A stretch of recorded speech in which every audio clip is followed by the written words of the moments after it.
नमस्कार विद्यार्थी मित्रांनो, क्रिएटिव्ह मॅथ्स मराठी या आपल्या लाडक्या यूट्यूब चॅनलमध्ये पुन्हा एकदा तुमच्या सगळ्यांचं सहर्ष स्वागत आहे. इयत्ता 6वी नवीन अभ्यासक्रम आपण चौथा धडा पाहणार आहोत. चौथा पाठ अनुभवांच्या खाणी म्हणजेच आपल्या म्हणी. तर बघा मित्रांनो, म्हणी म्हणजे लोकांच्या अनुभवातून निर्माण झालेली अर्थपूर्ण वाक्य. म्हणजे लोकांचे जे अनुभव आहे त्या अनुभवातून निर्माण झालेली जी अर्थपूर्ण वाक्य आहेत त्याला आपण म्हणी म्हणू. अनेक वर्षाच्या अनुभवातून आणि निरीक्षणातून म्हणी तयार झालेल्या आहेत. म्हणूनच म्हणींना अनुभवांच्या खाणी असं म्हटलं जातं. म्हणी लहान असल्या तरी त्यांचा आशय खूप मोठा असतो. त्या भाषेला गोडवा प्राप्त करून देतात. योग्य वेळी वापरलेल्या म्हणींमुळे बोलणे अधिक परिणामकारक होते. अशा म्हणी जीवनातील महत्त्वाचे धडे शिकवतात. म्हणींमधून आपल्याला संस्कार, शहाणपण आणि व्यवहार ज्ञान मिळते. त्यामुळे आपल्या भाषेत आणि दैनंदिन जीवनात म्हणींना विशेष महत्त्व आहे. प्रस्तुत पाठातून विद्यार्थ्यांना म्हणींचे महत्त्व समजावून सांगितलेले आहे.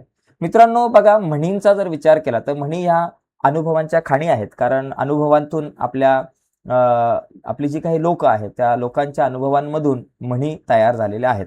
म्हणी असेल किंवा वाक्प्रचार असेल हे अनुभवातून तयार झालेले आहेत. आणि या म्हणींमध्ये खूप मोठा अर्थ दडलेला असतो. कमी शब्दामध्ये खूप मोठा अर्थ या म्हणींच्या माध्यमातून आपल्यापर्यंत येतो. आपल्यावर चांगले संस्कार, चांगलं शहाणपण आपल्यावरती येतं. आपली भाषा गोड होते.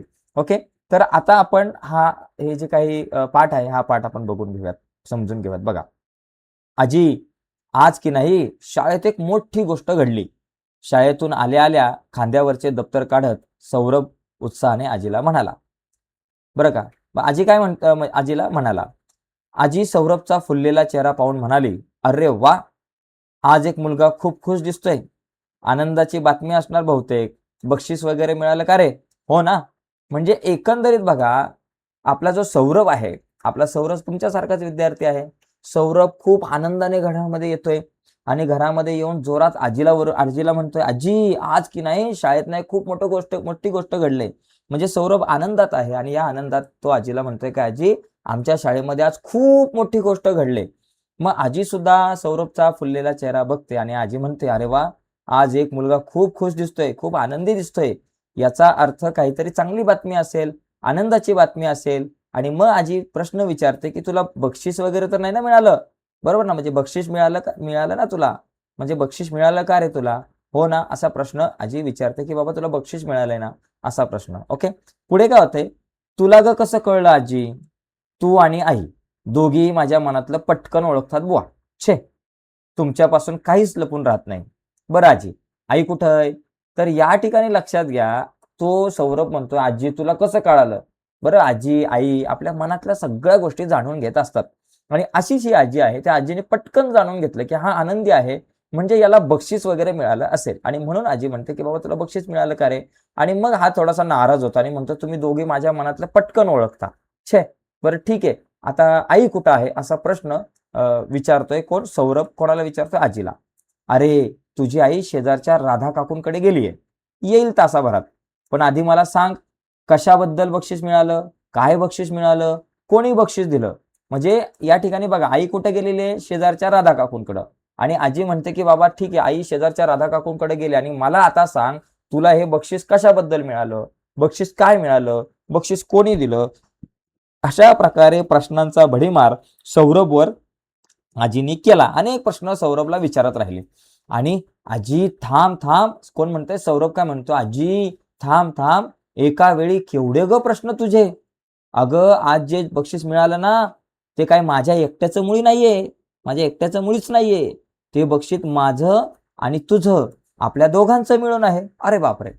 सौरभ आजीला म्हणतो, आजी थांब, किती प्रश्न विचारतेस? एका वेळेला एकच प्रश्न विचार. आणि आज जे काही बक्षीस मिळालंय ना, ते फक्त माझ्या एकट्याचं नाही, ते तुझं आणि माझं, आपल्या दोघांचं बक्षीस आहे बरं का. आता आजी गोंधळली, ती स्वतःचीच पुटपुटली. दोघांचं एकच बक्षीस? तिला काही कळेना, हे दोघांचं बक्षीस कसं काय? कारण आजी तर काय कुठल्या स्पर्धेला गेली नव्हती, बक्षीस याला मिळालं होतं ना, हा काय म्हणतो आपल्या दोघांचं बक्षीस?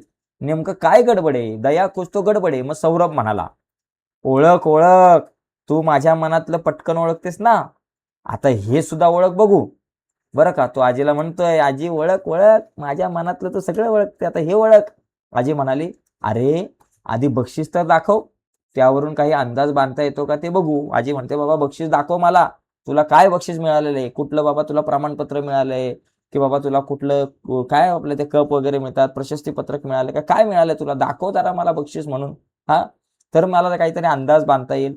सौरभने शाळेकडून बक्षीस म्हणून मिळालेलं डॉक्टर अरुण जोशी यांचं म्हणी आणि वाक्प्रचार हे पुस्तक दप्तरातून काढलं. दुमडायला नको म्हणून चित्रकलेच्या मोठ्या वहीत पानात जपून ठेवलेलं प्रमाणपत्रही बाहेर काढलं. आजीला दाखवलं. आजीने प्रमाणपत्र हातात घेतलं. अनुभवांच्या खाणी समृद्ध करती वाणी या स्पर्धेत सौरभचा प्रथम क्रमांक आला होता. ओके, तर हे जे काही बक्षीस आहे त्याला काय बक्षीस होतं, अरुण जोशी यांचं म्हणी आणि वाक्प्रचार हे पुस्तक त्याला बक्षीस म्हणून मिळालं होतं शाळेकडून. आणि हे पुस्तक बघा दप्तरामधून त्यांनी काढलं आणि हे पुस्तक याच्यातली पानं दुमडायला नको म्हणून चित्रकलेच्या मोठ्या वहीमध्ये हे पुस्तक त्यानं जपून ठेवलं होतं. मित्रांनो, जशी सौरभने पुस्तक जपून ठेवलं ना, तशी आपण सुद्धा पुस्तकं जपून ठेवायला हवीत. ओके, आणि ते आजीला दाखवलं आणि पुस्तकाचं नाव काय होतं बघा, आजीला दाखवलं आणि प्रमाणपत्र सुद्धा बाहेर काढलं. पुस्तक बाहेर काढलं, प्रमाणपत्र सुद्धा बाहेर काढलं आणि आजीला दाखवलं. ओके, आजीने प्रमाणपत्र हातात घेतलं आणि प्रमाणपत्रावर लिहिलं होतं, अनुभवांच्या खाणी समृद्ध करती वाणी. अनुभवांच्या खाणी समृद्ध करती वाणी या स्पर्धेत सौरभचा प्रथम क्रमांक आला होता. आजी म्हणाली, ही कोणती रे स्पर्धा, बरोबर की नाही. आपण निबंध स्पर्धा ऐकतो, चित्रकला स्पर्धा ऐकतो, वक्तृत्व स्पर्धा आपण ऐकतो, पण ही कोणती स्पर्धा, अनुभवांच्या खाणी समृद्ध करती वाणी. आजी म्हणाली, बाबा कोणती रे ही स्पर्धा. अगं आजी, ही स्पर्धा तू ओळखली नाहीस, गंमतच आहे. अगं तुझ्यामुळे तर या स्पर्धेत माझा पहिला नंबर आलाय आणि तू कशी ओळखली नाही, बरं की नाही. आजीला तो म्हणतो, अगं आजी तू नाही ओळखलं का, तू कशी नाही ओळखू शकली, तू सगळ्या गोष्टी ओळखतेस माझ्या मनातल्या, ही का नाही ओळखली तू, ही स्पर्धा कुठली तुला नाही ओळखता आली. आजीने खूप विचार केला. तिला काही आठवलं आणि ती म्हणाली, अनुभवाच्या खाणी म्हणजे म्हणी, बरोबर ना. सौरभ म्हणाला, अगदी बरोबर, हुशार आमची आजी. आजी, आपल्या मराठी भाषेला अभिजात भाषेचा दर्जा मिळालाय. या निमित्ताने आमच्या शाळेत एक उपक्रम घेतला होता. लेखक आपल्या भेटीला हा उपक्रम घेतला होता. या उपक्रमात आमच्या शाळेत अनेक लेखक आले होते. त्यांनी आम्हाला मराठी भाषेची महती तर सांगितलीच, शिवाय कमी शब्दात मोठा आशय व्यक्त करणाऱ्या म्हणी व वाक्प्रचार यांचे महत्त्वही पटवून दिले. त्यामुळे शाळेनं या आठवड्यात म्हणींवर आधारित एक स्पर्धा घेतली. या स्पर्धेची अट एकच, आपल्या शरीराच्या अवयवांचा उल्लेख असणारीच म्हण स्पर्धकाने सांगायची. म्हणजे एकंदरीत आपण जर पाहिलं तर आजीने ओळखलं बाबा स्पर्धा कुठली होती, म्हणींची स्पर्धा होती. आणि सौरभ म्हणाला, आजी बाबा बरोबर आहे, ही स्पर्धा म्हणींचीच आहे. आणि त्या अनुषंगाने त्या म्हणीची स्पर्धा का घेण्यात आली होती, तर त्याचं कारण त्यांनी सांगितलं की आपल्या मराठी भाषेला अभिजात भाषेचा दर्जा यावर्षी मिळाला आणि त्या निमित्ताने शाळेमध्ये उपक्रम घेण्यात आला होता. कुठला उपक्रम, लेखक आपल्या भेटीला हा उपक्रम शाळेमधून घेण्यात आला. आणि या उपक्रमाच्या वेळी अनेक लेखक आले होते. त्या लेखकांनी मराठी भाषेची महत्त्वी सांगितली. त्याचबरोबर कमी शब्दात मोठा आशय व्यक्त करणाऱ्या म्हणी आणि वाक्प्रचार यांचं महत्त्व पटवून दिलं. आणि त्यामुळे शाळेनं या आठवड्यामध्ये म्हणींवर आधारित एक स्पर्धा घेतली आणि तिची अट होती की आपल्या शरीराच्या अवयवांचा उल्लेख असणारी म्हण स्पर्धकांनी सांगायची. आजी मध्येच म्हणाली, अरे पण ही स्पर्धा तुझी, मग मी काय केलं या स्पर्धेत, स्पर्धा तर तू जिंकलीस ना, बरोबर आहे, कारण ही स्पर्धा सौरभने दिली होती. मग आजीनी कशी जिंकली स्पर्धा, आजीला का मिळावं बक्षीस. मग सौरभ म्हणतो, अगं आजी, ही स्पर्धा जरी मी जिंकलो असलो तरी ही स्पर्धा मी तुझ्यामुळेच जिंकलोय. अगं तू घरात येता जाता उठता बसता म्हणींचा वापर करून किती छान बोलतेस. कधी कधी तर तुझ्या म्हणींचा दडलेला अर्थ शोधण्यासाठी मी इतर पुस्तकांचा, संगणकांचा आधार घेत असतो. आणि तुला माहितीये का, तू रोज वापरत असलेल्या नवनवीन म्हणी मी तुझ्याही नकळत माझ्या वहीमध्ये नियमाने लिहून ठेवल्या आहेत. अगं तुझ्यामुळेच अनेक म्हणी माझ्या तोंडपाठ झाल्या. बघा, आजी काय करायची, घरामध्ये म्हणी म्हणायची, खूप वेगळ्या प्रकारच्या नवनवीन म्हणी म्हणायची. आणि या म्हणींचा अर्थ शोधण्यासाठी सौरभ काय करायचा, वेगवेगळ्या पुस्तकांचा आधार घ्यायचा, संगणकाचा म्हणजे कम्प्युटरचा आधार घ्यायचा.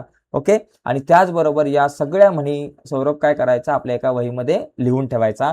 आणि त्याच्यामुळे या सगळ्या म्हणी सौरभच्या पाठ झाल्या होत्या. आणि म्हणून सौरभ म्हणाला की आजी, तुझ्यामुळेच हे बक्षीस मिळालं आणि हे बक्षीस तुझं आणि माझं, आपल्या दोघांचं आहे. आजी म्हणाली, छान रे, बरं मला सांग, तू शरीराच्या अवयवांवर कोणकोणत्या म्हणी सांगितल्यास. बरं चला, आता कोणकोणत्या म्हणी आहेत बघा. अगं मला हात या अवयवावर आधारित म्हणी सांगायच्या होत्या. मी भरपूर म्हणी सांगितल्या. आपला हात जगन्नाथ, इथं हात आला. एका हाताने टाळी वाजत नाही. हाताच्या कांकणाला आरसा कशाला? कांकणाला म्हणजे हातातल्या बांगड्यांना. हात दाखवून अवलक्षण. जिच्या हाती पाळण्याची दोरी ती जगाते उद्धारी. तेल गेले, तूप गेले, हाती दुपाटणे राहिले. तर अशा पद्धतीच्या या काही म्हणी आहेत. सौरभ धडाधड म्हणीवर म्हणी सांगत राहिला. आजी चकित होऊन सौरभकडे पाहत राहिली आणि म्हणाली, अरे थांब थांब थांब, तुझी गाडी एकदा सुरू झाली ना सौरभ, मग ती थांबायचं नावच घेत नाही. आणि सौरभ हसत हसत म्हणाला, अगं शाळेत सुद्धा प्रश्नाचं उत्तर देताना जाधव सर मला असंच म्हणाले. असेच म्हणतात. आजीने सौरभकडे कौतुकाने पाहिलं आणि त्याला शाबासकी दिली. म्हणजे सौरभच्या म्हणी पाठ झाल्या होत्या त्या आजीमुळं. बरोबर? कारण आजी काय करायची, घरामध्ये म्हणी म्हणायची आणि त्या म्हणी सौरभ ऐकायचा, त्या म्हणींचे अर्थ शोधण्याचा प्रयत्न करायचा, कुठं कधी पुस्तकात, कधी कॉम्प्युटरवरती, आणि त्या सगळ्या म्हणी तो एका वहीमध्ये आजीच्या नकळत लिहून ठेवायचा आणि त्यामुळे सौरभच्या सगळ्या म्हणी एकदम पाठ झाल्या होत्या. तर अशा पद्धतीने मित्रांनो आपण हे जे काही हा जो काही धडा आहे, पाठ आहे अनुभवांच्या खाणी, यावर आज आपण चर्चा केली. उद्याच्या पुढच्या व्हिडिओमध्ये आपण या पाठावरचे जे काही प्रश्नांची उत्तरं आहेत, तर या प्रश्नांची उत्तरं आपण आपल्या उद्याच्या लेक्चरमध्ये किंवा उद्याच्या व्हिडिओमध्ये पाहूयात. तर आजची चर्चा मित्रांनो इथेच थांबूयात. नवीन असाल तुम्ही आपल्या YouTube चॅनलवर आणि अजूनपर्यंत आपला चॅनल तुम्ही सबस्क्राईब नसेल केला, तर आत्ताच आपला चॅनल सबस्क्राईब करा आणि त्या बाजूला असलेलं बेलचं बटन दाबा, जेणेकरून आम्ही अपलोड केलेल्या प्रत्येक नवीन व्हिडिओची नोटिफिकेशन सगळ्यात अगोदर तुमच्यापर्यंत पोहोचेल. धन्यवाद मित्रांनो. बाय सर्वांना.